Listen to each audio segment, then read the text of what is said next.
Greetings and welcome to Parsing John.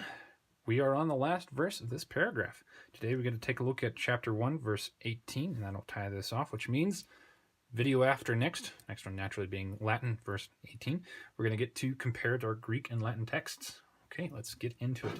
We've got our rubric here for the Greek. You should remind yourself of all of these different things that we're looking for. Move that into the corner. All right, let's read it aloud.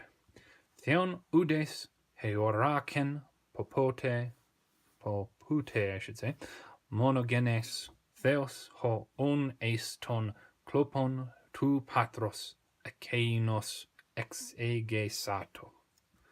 All right, so in our very first clause, we take a look ahead and we have heoraken, and that is our verb. We've got an epsilon nu there, which gives us a third person. It is singular. All right, and this is going to be perfect. Oops, my edon heoraka. Yep, this is perfect tense. It is active. You can tell because this ending right here, and it is naturally indicative. And this means has seen. So we want a singular subject, and wouldn't you know, there it is right in front of us. Udes. This means no one. It's related to heis mia hen, a word for one, with u in front of it, making it a negative naturally. Nominative, singular, masculine. We know masculine because heis is the masculine form. Sorry. All right. No one has seen a direct object. Popote does not work as our object. This is an adverb. It means ever. So theon here is going to be our direct object with omicron nu, which is accusative singular masculine or neuter. In this case, it is going to be masculine. All right. No one has ever seen God. All right. End of this clause. Monogenes. We've seen this word before on our previous paper. Let's see if I can. Here we go. Monogenous. We had genitive singular masculine form here previously. And this time we're going to get our nominative singular form with eta sigma. Nominative singular masculine, only born / begotten. All right, only born begotten. No, that's not our verb. I just came across it too early. All right, we don't have a verb actually in our clause. We've got a participle right here, which introduces something new. So we're going to go ahead and translate theos. You can see clearly that omicron sigma there is nominative singular masculine God again. All right, and ho is an article. This is an interesting time to see an article. It's not before the nominative. It is this one right here. So we would expect it normally to be before theos, but instead ho is modifying hon, or not hon, on, which is, as I said, a participle. On is going to be nominative singular masculine, and it is present, active, and a participle of eimi, the verb of being. So this means just being. And since ho is modifying it, I'm going to say the being. And for clarity's sake in English, we have the ability to add in the word one. And we won't always want to include that in our final translation. It depends on how the rest of the sentence works out. As a placeholder, though, it's nice to have. All right. Only begotten God, the one being. The one being what? Here we have a prepositional phrase. Eiston klopon tu is genitive. So that's going to end the prepositional phrase right here. Eis does not take the genitive. Instead, it's taking the accusative here. We've got singular. And this word is, I believe, masculine. Could be wrong about that. And this eis means in or among or on. The klopon, I think, means chest. All right. The one being in the chest, on the chest, among the chest. Among and in are not going to make much sense there, so on the chest is going to be our translation. On the chest what? Tu patros. Tu and patros, they're both genitive pater, patros, if you recall. These two go together. Genitive, singular, and naturally masculine of the father. Now, technically, two patros could own a kainos, but that's not a normal thing. Genitives like to appear after the thing they own, or at least in Latin, inside the thing they own if it's a prepositional phrase. So two patros is most likely going to own chest, right? Only begotten God, the one being on the chest of the Father. And now we finally come to our verb sato there. And this is going to be a third person, singular, and it is aorist. And can't recall the principal parts of this one off the top of my head, but I believe this one is deponent.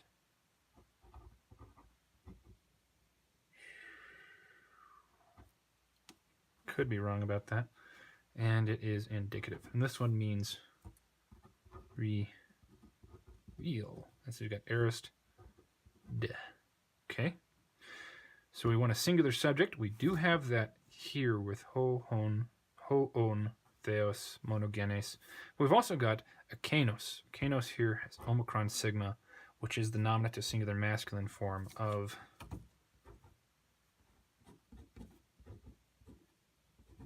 kainos, kaine, kaino. Don't remember if there's a nu with that one. Suffice it to say, these are the nominative forms. If you cut out the os right there, stick an eta on there and an omicron on there, those are the nominative forms of this word. So this is also nominative singular masculine. So this does not have a direct object, just like in our previous video, elabomen didn't have a direct object. So we can't really infer something in there without greater context of what's being talked about. We'll just have to see how this goes. Right, that one. We're going to include one because we don't have a noun in the immediate vicinity of kainos. All right, so our full translation, as strange as it may seem at this kind of loose form, is no one has ever seen God. Only begotten God, the one being on the chest of the Father, that one revealed. What did that one reveal? Well, we don't know. And we can't quite be sure who a kainos is referring to. A kainos is the further pointer of our Greek demonstratives. So it's because it is so close to patros, and it's the one we would normally translate the former if we were having a contrast between two things. It's not likely going to point back to patros. It could point back to theos, or technically it could go even further back. And where would that be? Really far back. So it's unclear who a kainos is. It's almost certainly not going to be patros. Theos here, and that theos being Jesu Christu, is our most likely option for the referent of a kainos. So, don't know what to do with that. We can't make it any more clear. Our translation is pretty weird. Maybe when we go through this whole section again in our comparison video, it'll make a little bit more sense as we read them all together. Speaking of which, I should probably start doing that, starting with our next section. All right, I hope taking a look at verse 18 here has been helpful for you, and I hope that you all have a good whatever holiday is coming up next. I think it's going to be Christmas. I don't know when this video is releasing. All right, farewell. Have a good day. One more thing before you head out. We forgot to do something. In here, we have the wrong piece of paper.